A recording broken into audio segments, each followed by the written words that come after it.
Hey guys, Alex here. This Wednesday starts Lent. Now, Lent isn't a concept from the Bible, and the Christian tradition I grew up with, we never even talked about Lent, let alone celebrated it. But for a lot of Christian traditions, they celebrate the 40 days leading up to Jesus' death, burial, and resurrection with this period known as Lent. And it usually involves giving up something so that you can enter into this time of reflection and reconsideration about who Jesus is and what he sacrificed for us. There's nothing special about 40 days except that it's a reoccurring motif in the Bible.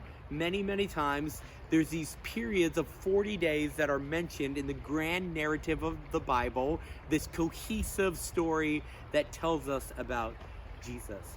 In fact, Jesus' ministry started with 40 days in the wilderness.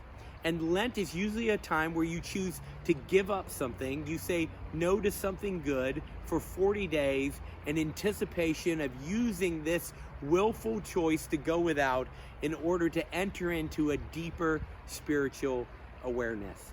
For instance, you might say, I'm going to give up my cell phone use once a week for 40 days so that I can just spend more time getting in tune with who God is and what he's saying to me and listening to his voice. You might choose to fast a day or a few meals a week in order to spend more time in prayer. But it's not something that you have to do.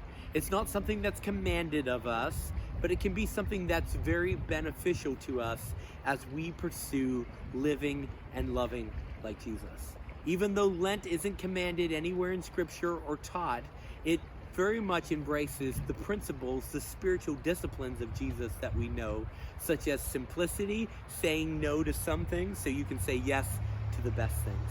And so I hope you'll join me starting on Wednesday for 40 days, choosing to give up some things, because Jesus gave up everything so that we could have a relationship with him.